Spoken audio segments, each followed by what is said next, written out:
This course is brought to you by Appy Pie as part of our Academy series.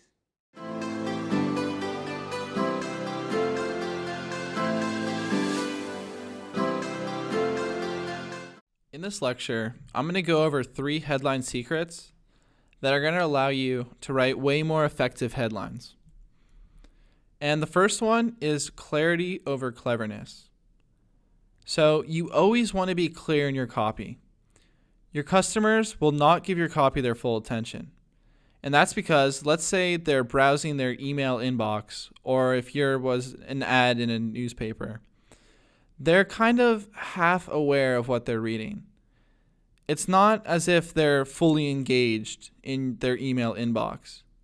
And you probably experienced this yourself, where you're just casually browsing through emails, you might be listening to music. So for that reason, you want to be as clear as possible so your readers will understand what you're trying to say without giving all their mental energy. So for this reason, if you have to make someone think twice about your message, you're probably going to lose them. So here's an example of a clever headline, "Next time you'll get the check," versus announcing the benefit in a very clear way. Earn $200 more per month. And that's much more effective than the first one. The second important thing to keep in mind is always focus on the positive side of things. That's because people do not like to think about negative things. Now, you may know someone or a few people that always talk in a negative way, but when they're reading a headline that talks about a benefit they're going to get, they want it to be positive. They want to have something to look forward to. And almost anything can be framed in a positive way. So here's an example. The first one is avoid the trauma of a robbery. So let's say we're selling some kind of home alarm system. So that would be the negative side of that product. Avoid the trauma of a robbery. But you can also flip it to the positive side. Always keep your family safe. And if you're deciding between those two angles, go with the positive side.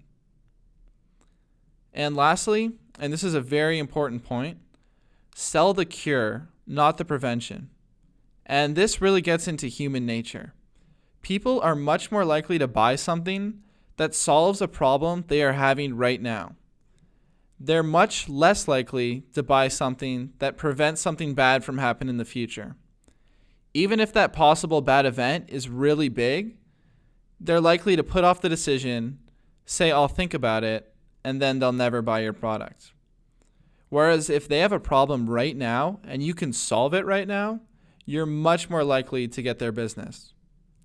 So an example here is a fire alarm is a hard product to sell.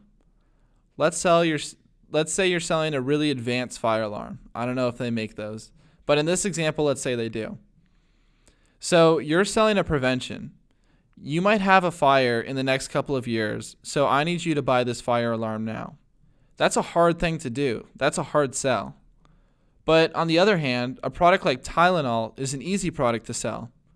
So let's say you have a headache right now and you need to solve it. Well, if you have a headache and I have a box of Tylenol, it's really easy for me to sell you that Tylenol. And that's because you want relief from your pain or problem right now. And that's why I often refer to someone's problems as their pain points. Because that problem is causing them some kind of pain, whether it's mental pain or physical pain. And if you can help someone solve that problem, then they're going to buy from you in an instant because you're giving them a cure to something that they're dealing with right now.